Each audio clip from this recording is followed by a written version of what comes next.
I'm Dr. Cindy Davis Evans with The Cindy Davis Show. My guest has enjoyed a successful career in film, TV, and music. It has taken him down many diverse paths, including the CEO of Enthrone Records. Welcome to the show, the multi-talented Andre Pittmon. Welcome. Good to see you. Good to see you. How you doing? I'm good. I'm good today. And yourself? I'm great. Thank you for coming on. I know you are a background guy. No, thank you for having me. I really appreciate it, Cindy. Of course. I'm telling you, you have some story to tell. I wanted people to hear your story about how you became who you are today, president and CEO of Enthrone Records, but you've done so much. How did all this start? You grew up in LA? Yeah, I was born and raised in LA, and typical, of LA, you're either going to be in television, music, film, or something, because that's what the industry is in that part of the world. Just like if you lived next to the beach or something like that, you would probably be in fishing, the industry. But this part where I live you're in the entertainment industry. So I started off as in a singing group, like everybody else. Everybody wanted to be in a group. Everybody wanted to get signed, and everybody wanted to be get signed as a group. I started singing background singing as a kid, but being a studio singer. So we would go in and do session work. So I would go to Motown, I would go to Electro Asylum, A&M Records, because they, hey kid, come on in here and sing this part. I went to Hollywood High School, so it was right across the street from Electro Asylum and A&M Records. And it's right. It's on Sunset and Orange, so that's where it is, and that's where it was at the time. And Motown was down the street. So I had a car, and I had money. Didn't have a job, so I would go to the different studios and sing background. Started off like that. Yeah. Really? But when you were in high school, you got a few breaks in high school too, though. Tell us about that. Well, the school I went to is basically a fine arts school. So the studios usually come to recruit kids to hire them from high school. And so they came and they recruited. They said, look, you can start your career in film, music, and records, and you can get out of school at 10 o'clock. Yeah. And I said, I can get out of school at 10 o'clock? Wow. And they said, yeah, but you can start a career. I was like, 10 o'clock, for real? I'm there. It's a work study program. Okay. And you could work, that's how they recruit, kids to get into the studio life, because it's Hollywood High School is like right in the middle of Hollywood, and the studios are either Paramount's down the street or Warner Brothers is in the Valley, Universal is right around the corner. So they recruit, and I was one of the recruit. But when I got on the Warner lot, my life changed like the scene in The Wizard of Oz, from black and white into color. And I knew that was huge, something huge. And then you got promoted. And what were your jobs throughout? When I first started, it was I was hired in film distribution. And that was domestic film distribution. That means we would distribute the films across the country, United States and Canada. And then as the years went up, I started, you get a promotion and you started to handle certain parts of the country yourself for advertising, publicity, marketing. After the film is released, that's where the job starts. That's like when you put out a record. Yeah. Only because you recorded it or only because you made a film, that means your job is not over. It's just begun. So Yeah. you have to do the publicity, the marketing, and all the red carpets and all that to sell the product. So this is what I learned. This is like going to the University of Warner Brothers, you know, Yeah. because you're learning it from the inside out, not the outside in. Mm-hmm. Wow. Who did you meet?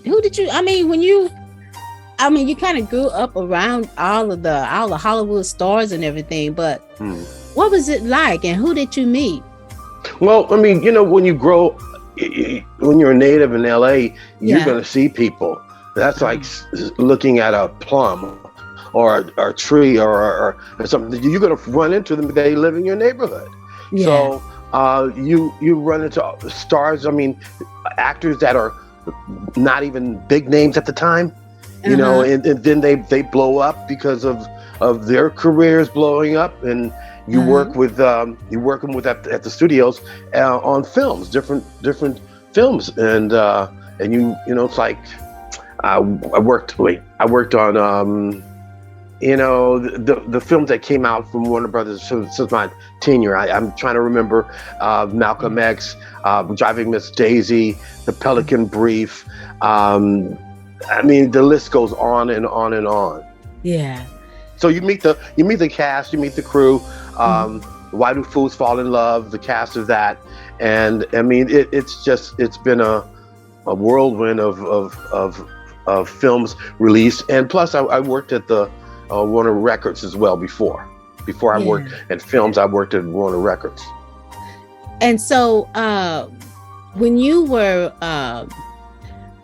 this is what I want to ask you. Did you set up sets, movie sets? Did you help? Was that part of your job? Well, see, that's in production. So I did work in production, but I was working on locations, like finding the different locations to shoot. Oh, wow. You know, because of the script. According to the script, you read the script, you'll say it's in the East Coast. So even though we're not shooting in the East Coast, we have a lot of homes in LA that looks like yeah. But as long as you don't shoot the palm trees, it's a dead giveaway. Yeah. You know, right? You know? Right. So, you know, you work on. I worked on 911 with Angela Bassett. I worked on so many films and so many TV shows. It just, you know, it's just goes. I'm blessed, and you just get a chance to work on all these different facets of it. Wow. What movie that really stands out to you in your mind that was like a big movie that you couldn't believe that you were working on? Well, you know, when you work at a major studio, it's like working at Ford. All the cars are coming out on the line, so you see all these different titles that you're coming on. My job was to red, green, and yellow light films, according to my bosses. It's like picture Vanna White flipping those cards on the boards, right? So I would get a list from my bosses and they'd tell me what film is going to come out on this date, or what film we're going to yellow light because for some reason they're not going to release it, or they're going to red light it. That means it won't be released at all. So it was an experience in that, because a lot of people put their houses up to put these films out, and then when it doesn't come out, they get upset, of course. Oh, wow. That is something. Yeah, you spend all this money, time, and energy, and then it doesn't get released. So why? Sometimes it does, sometimes it doesn't. Yeah, You know, sometimes it doesn't. Because Why wouldn't it? Well, it depends on the time of the year. Oh. And it always goes back to the script. If the script says it's in a certain part of town or a certain part of the kind of country, you would release the film in that part of the country first. For instance, we released a film called Selena, and it was about the Tejano singer that was tragically killed. Yeah, Selena. Right. So, but she, when we were about to release the film, the family wanted to go wide. Of course, they wanted the film to be wide across the country. But at that time, Selena was not known, or did she not have a English record out? But she was a Tejano singer in the Dallas area, you know. So what we did, we released a film in that area, and then we waited for the FSF report, the Friday, Saturday, Sunday report, how well it did that weekend, and then we started to expand the distribution for this film. So it went wider. When you hear a film go wide, that means it's wider than it was as initially when we planned it, when we sent it out. I know this is the boring side of the business, but this is how we fascinating though, really. But this is how we make films, or how we make hits. Because most people say, "Oh, we got a hit out," you know, and I'm pretending this is like as far as a song and a film, and they say we got a hit out. No, you have a song that no one's heard of, or you have a film that no one's heard of. Now it's our job to make it famous and make everybody want to see it. Yes. Yeah. Wow. So you have to be really creative, because if the film is, let's just say, if there's an independent film, y'all don't do independent films though. They didn't do independent films though, right? Well, when you come to a major studio, you're an independent production company that got picked up by a major distributor. Oh, okay. You know, and so so Precious was a independent film, right? Okay. So but it got picked up by a big distribution deal, and then for some reason it rose to a bigger platform, and then ultimately it was nominated for an Oscar, which that came out of left field. Wow! Because no one expected that, you know. Yeah. But you have to be ready for it. So that means the cast and crew has to be ready for that onslaught, especially the people who are the recipient of that award. So you have to be ready for what comes after that. Wow. So does whoever picks the film up, do they have to redo the film and make it more professional, or what? No, I mean, they will not pick it up unless you have these factors in place anyway. Yeah. That's like a song when an artist come to me and say, "Oh, I'm on a record deal," and then I listen to the song. And for instance, there's like 200 tracks that they give you to record a song on, right? Yeah. And if you come to me with 5 tracks only, you got to go back to the lab, or go back to the recording studio and add more tracks, because it's not production wise, you know, it's not big enough. You know, you're coming to me half baked. Yeah, half baked. Okay. Speaking of, how did all this lead to Enthrone Records? You are CEO of Enthrone Records. So tell us how that came about.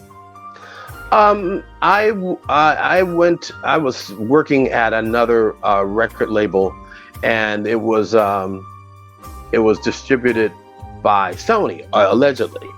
And then my third day on that label, I signed Tito Jackson on the label because of he needed a single out, and I found out that there was problems with the label's distribution deal, and I took it on myself to.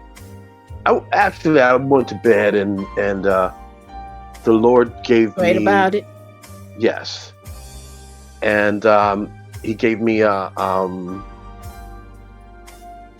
discernment and said, "Go ahead. If you obey me, I will bless you." Wow. And I went exactly what He said to do, and He has truly blessed me. I was able to obtain a distribution deal with Universal Music Group UK with my label. My label is an imprint label.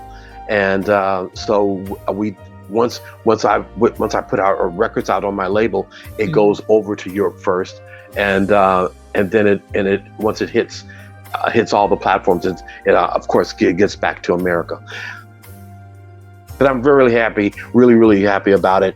And it's 6 years old now. Oh, congratulations. Thank you. Wow. Tell us about all the artists you have signed up. I have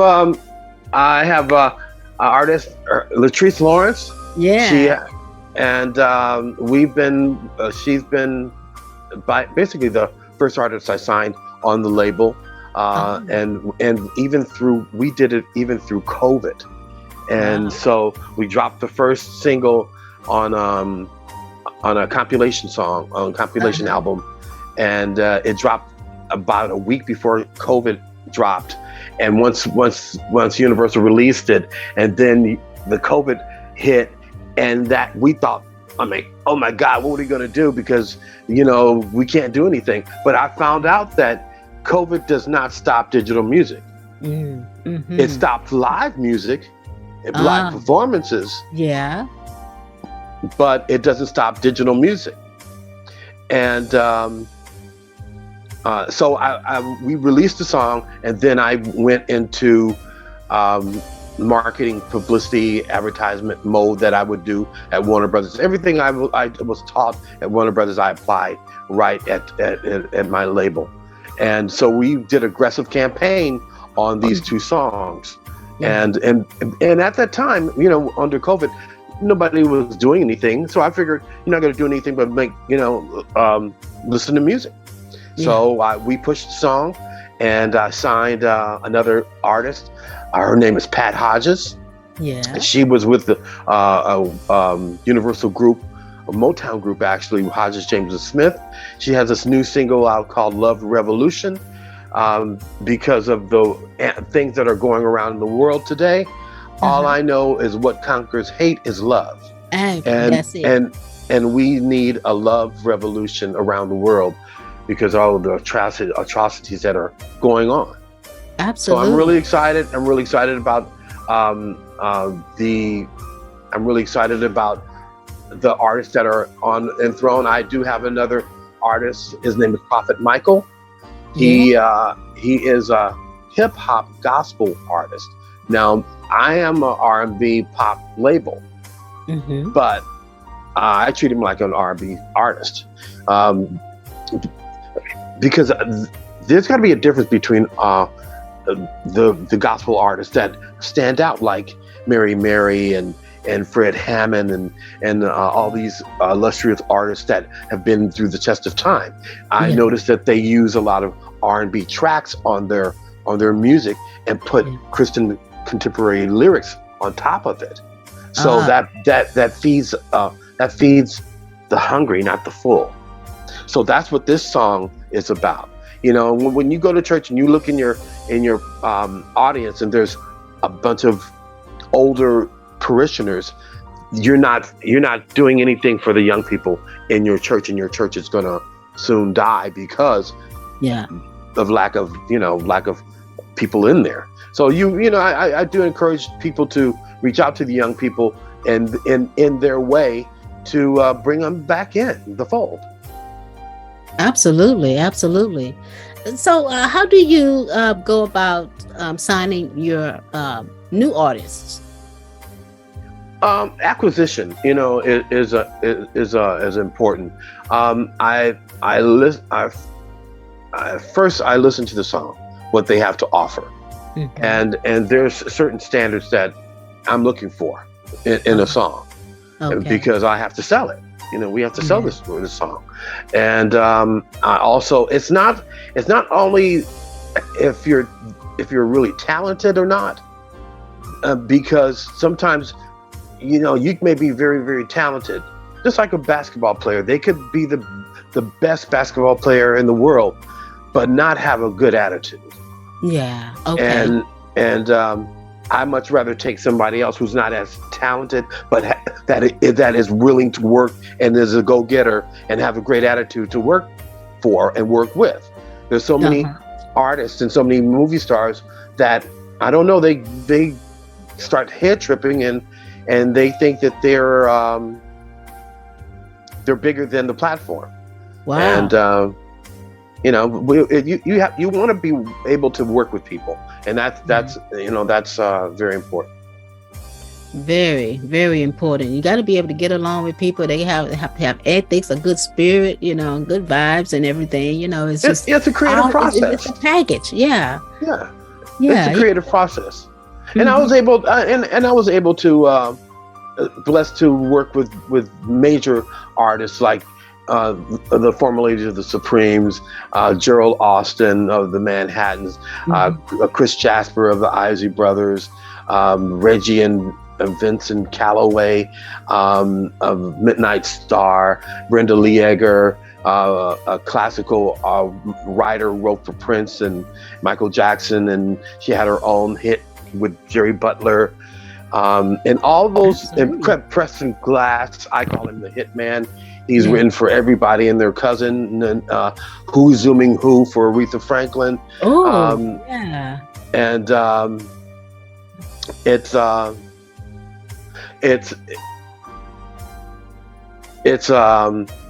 been a blessing. It has really been a blessing. And the people that I mentioned are recipients of the Enthrone Entertainment Honors. It's basically based off of the Kennedy Honors. It's not a award show. It's honors where you are honored for this award because of your body of work, not a body of original work. So it's not like you have to be voted for it, because we watch you throughout your career and bestow it on you. Yeah. Wow. You've done a great job. What are some of the challenges you've had to overcome with Enthrone Records?